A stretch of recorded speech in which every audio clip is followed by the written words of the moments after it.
Bismillahirrahmanirrahim. Assalamualaikum warahmatullahi taala wabarakatuh. Alhamdulillahirabbil alamin wassalatu wassalamu ala asyrafil anbiya'i wal mursalin wa ala alihi wa sahbihi ajma'in. Qala rabbi shrah li sadri wa yassir li amri wahlul 'uqdatam min lisani yafqahu qawli. Subhanaka la ilma lana illa ma 'allamtana innaka antas samiul alim wa la haula wa la quwwata illa billahil aliyyil azim.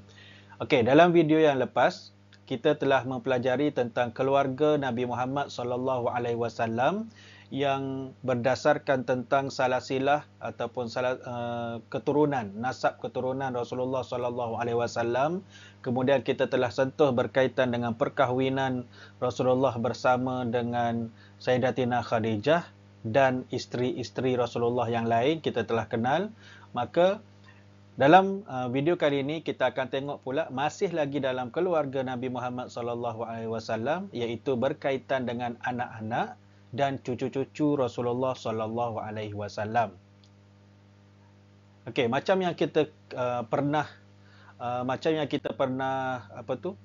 nyanyi, kita pernah dengar nyanyian ataupun kita sendiri pun dah hafal nyanyian anak Nabi kita ada 7 orang, 3 laki-laki, 4 perempuan. So kita nak berkenalan dengan anak-anak Rasulullah sallallahu alaihi wasallam.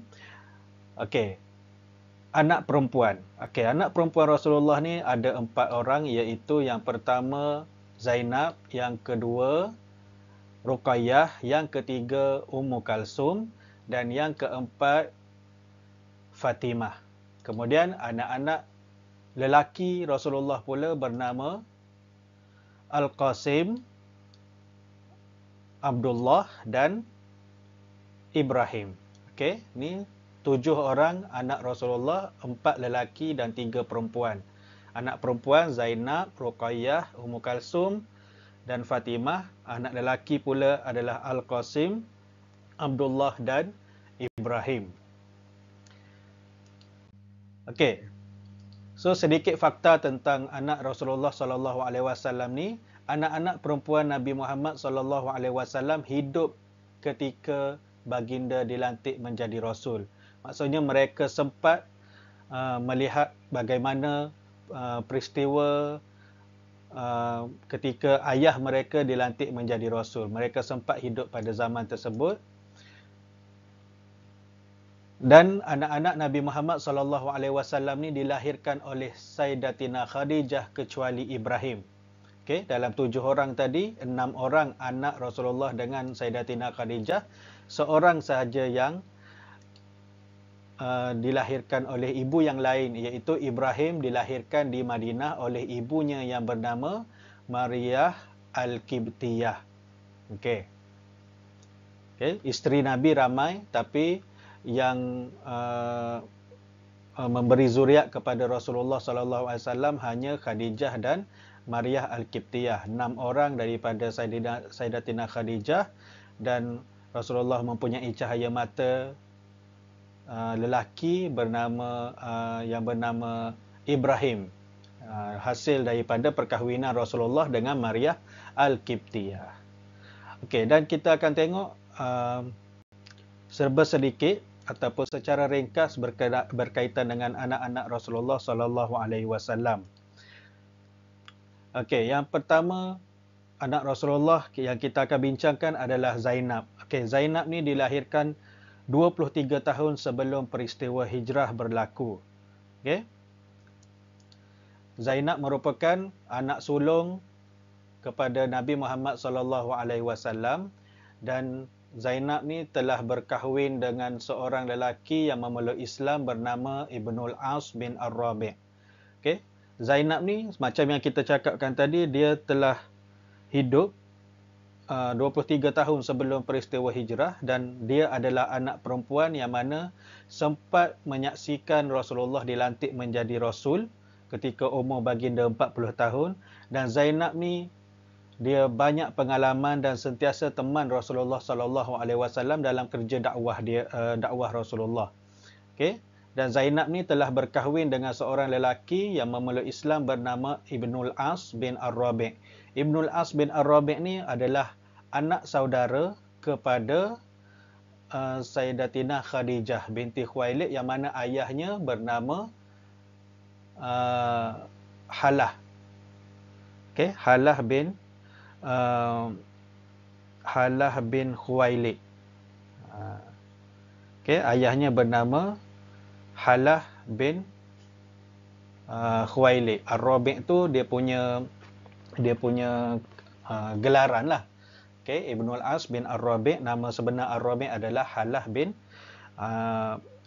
bin Khuwailid. Okey, dan seterusnya mereka telah hasil daripada perkahwinan Zainab dengan Ibnul As bin Ar-Rabi' ni, mereka dikurniakan seorang anak lelaki yang bernama Ali, tetapi meninggal dunia ketika waktu kanak-kanak lagi. Okay, seterusnya, selepas itu mereka dikurniakan pula seorang anak perempuan yang bernama Umamah. Dan Zainab ni telah meninggal dunia pada usia 29 tahun pada tahun ke-8 Hijrah. Okay, itu sedikit tentang anak Rasulullah yang bernama Zainab. Seterusnya kita tengok tentang anak Rasulullah yang bernama Ruqayyah. Okay, Ruqayyah dilahirkan 7 tahun sebelum Rasulullah dilantik menjadi Rasul, 20 tahun sebelum hijrah, dan umur Rasulullah ketika itu 33 tahun. Ruqayyah telah berkahwin dengan Saidina Uthman bin Affan dan mereka dikurniakan seorang anak lelaki bernama Abdullah. Tetapi sebelum daripada perkahwinan Ruqayyah dengan siapa ni? Dengan Uthman bin Affan ni, Ruqayyah pernah berkahwin dengan Utbah binti Abu Lahab, anak kepada Abu Lahab, dan mereka telah bercerai ketika surah Al-Lahab diturunkan. Ketika surah Tabbat Yada Abi Lahabin wa Tabb. Ketika surah tu diturunkan, mereka telah bercerai. Kerana kita tahulah Abu Lahab ni, cara dia melayan Rasulullah tu sangat keras dan dia sangat tidak menghormati Rasulullah. Akhirnya perkahwinan antara anak Rasulullah dan anak Abu Lahab ni menyebabkan mereka berpisah dengan kerana turunnya surah Al-Masad ataupun surah Al-Lahab. Okey. Kemudian Ruqayyah ni berkahwin dengan Saidina Uthman bin Affan dan mempunyai seorang anak lelaki bernama Abdullah. Namun Ruqayyah telah meninggal dunia ketika tentera Islam telah menang dalam peperangan Badar. Maksudnya Ruqayyah ni pernahlah menjalani peristiwa hijrah bersama dengan Rasulullah pergi ke Madinah. Kemudian pada peristiwa perang Badar, ketika itu Rasulullah telah berada di Madinah. Semasa hari kedua berlakunya perang Badar, Ruqayyah telah meninggal dunia dan tak sempatlah nak menyaksikan tentera Islam menang dalam peperangan Badar kerana dia telah meninggal dunia dan telah disemadikan ataupun dikuburkan di perkuburan Baqi'. Okey, itu berkaitan dengan Ruqayyah. Seterusnya Ummu Kalsum. Okey. Anak Rasulullah yang bernama Ummu Kalsum ni adalah puteri yang ketiga Rasulullah SAW. Dilahirkan 6 tahun sebelum Rasulullah dilantik menjadi Rasul, 19 tahun sebelum hijrah. Pernah berkahwin dengan Utaibah. Tadi Utbah bin Abu Lahab. Ruqayyah ini Ummu Kalsum pernah juga berkahwin dengan anak Abu Lahab yang bernama Utaibah dan telah bercerai kerana peristiwa yang sama, kerana layanan bapa mertuanya terhadap bapa dia, terhadap Rasulullah sangat kejam, sangat jahat, maka diturunkan surah Al-Lahab ataupun surah Al-Masad. Kemudian perkahwinan Ummu Kalsum dengan Utaibah binti Abu Lahab ni, Utaibah bin Abu Lahab ni telah bercerai. Okey. Perkahwinan mereka musnah. Okey, bercerai. Kemudian Ummu Kalsum pula berkahwin dengan Saidina Uthman. Okey. Tadi Ruqayyah pun isteri kepada Saidina Osman. Selepas Ruqayyah meninggal dunia, Saidina Osman berkahwin pula dengan Ummu Kalsum. Okey, adik Ruqayyah tadilah. Dan Saidina Osman ni menerima gelaran, mendapat gelaran Zunurain. Okey, Zunurain yang bermaksud yang mempunyai dua cahaya mata. Maksudnya dia telah berkahwin dengan dua orang putri Rasulullah sallallahu alaihi wasallam. Okey, dan meninggal dunia, Ummu Kalsum ni meninggal dunia pada tahun 9 Hijrah. Okey, seterusnya Fatimah.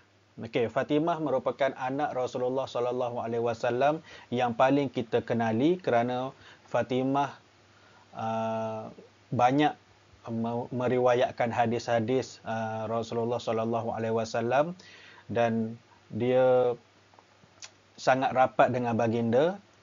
Dan Fatimah ni adalah anak bongsu Rasulullah sallallahu alaihi wasallam, puteri bongsu Rasulullah, dan lahir pada hari Jumaat 20 Jamadil Akhir tahun kelima sebelum Rasulullah dilantik menjadi rasul. Okey, kita tengok tentang Fatimah. Yang pertama, Fatimah merupakan anak perempuan Nabi Muhammad yang bongsu. Okey, yang kedua, telah berkahwin dengan Sayyidina Ali bin Abi Talib.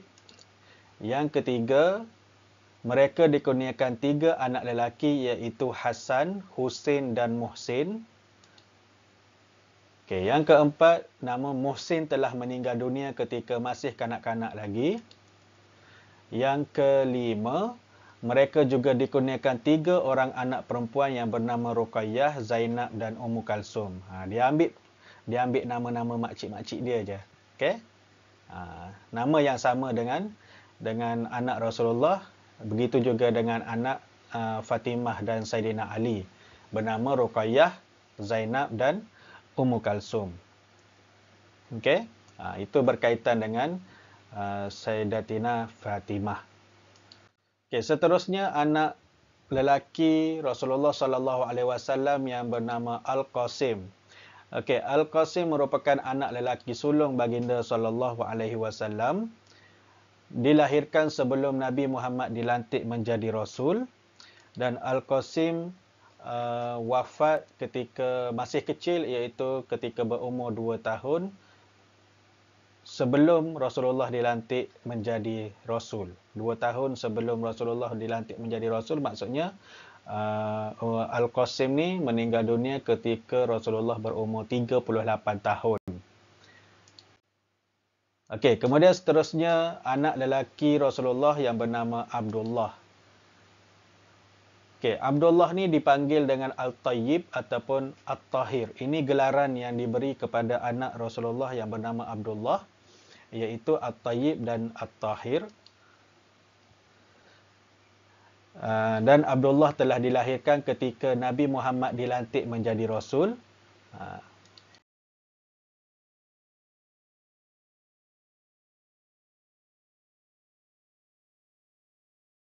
Seterusnya, nama anak Rasulullah yang bernama Ibrahim. Okey, sedikit fakta tentang Ibrahim, merupakan anak lelaki baginda hasil perkongsian hidup dengan Maryah Al-Qibtiyah.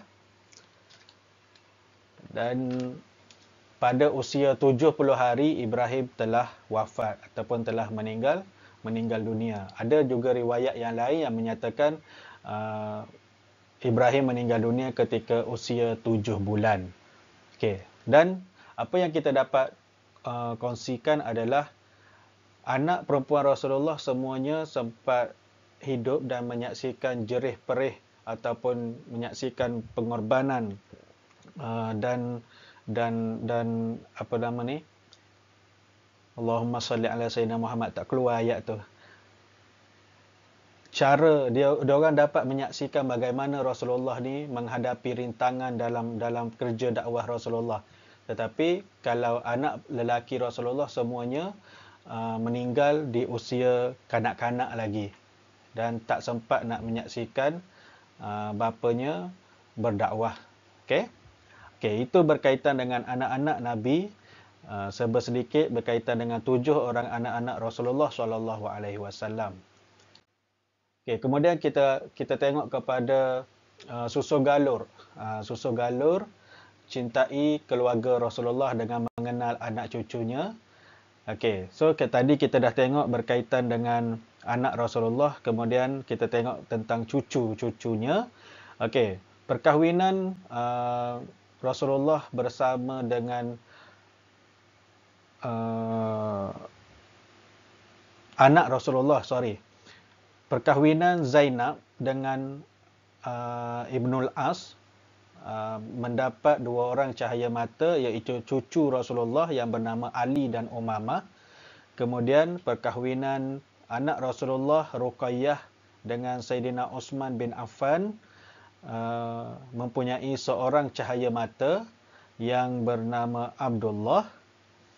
Okey, kemudian perkahwinan anak Rasulullah iaitu Fatimah dan Sayyidina Ali mempunyai 6 orang cahaya mata, iaitu Hasan, Husin, Muhsin, Ruqayyah, Zainab dan Ummu Kalsum. Okey, itu adalah anak-anak Rasulullah dan cucu-cucu Rasulullah sallallahu alaihi wasallam. Okay, dan kita nak tengok pula tentang kepentingan institusi kekeluargaan dalam kehidupan masa kini. Okey, apa kepentingannya? Yang pertama adalah untuk keselamatan sosial terjamin. Maksudnya, kita perlukan institusi kekeluargaan. Maksudnya, setiap orang perlu ada keluarga supaya keselamatan sosial terjamin. Maksudnya, bagi setiap kita ni nak membina keluarga perlu kepada perkahwinan supaya keselamatan sosial tu terjamin. Bukanlah kita semua harus memiliki anak, maksudnya dengan cara berkahwin. Supaya susu galur ataupun nasab keturunan kita tu adalah nasab keturunan yang baik. Yang kedua, kepentingan institusi kekeluargaan yang kedua adalah inginkan zuriat. Setiap orang yang berkahwin itu inginkan zuriat. Maksudnya beranak pinak, ada anak, ada cucu dan sebagainya. Okey, kemudian yang ketiga, kepentingan institusi kekeluargaan adalah kemuliaan akhlak dan kepribadian serta mengeratkan kasih sayang. Okey. So dalam video ni kita telah kenal anak-anak Rasulullah dan cucu-cucu Rasulullah, dan kita telah tahu kepentingan institusi kekeluargaan dalam kehidupan masa kini. Apa yang Rasulullah ajar, kita patut praktikkan, kita patut contohi dan menjadi tauladan kita hingga ke hari kiamat ataupun hingga ke hujung nyawa kita. Okey, saya rasa sekadar itu sahaja apa yang kita boleh kongsikan dalam video kali ini. Semoga ianya bermanfaat dan saya mohon maaf sekiranya ada tergagap-gagap, penyampaian saya tidak memuaskan. Okey, boleh, kalau ada kesilapan dalam fakta yang saya bagi ni, boleh tegur saya di ruangan komen. Semoga video ini dapat memberi manfaat dan menolong ataupun membantu para pelajar untuk menghadapi UPKK sebagai ulang kaji hasil daripada pembacaan awak. Kemudian awak tengok juga video saya ni, semoga ia membantu untuk kita lebih mengingat dan mengulang kaji pelajaran UPKK. Okey, dengan itu sekadar ini sahaja video untuk kali ini. Kita jumpa lagi di video yang akan datang. Assalamualaikum warahmatullahi wabarakatuh.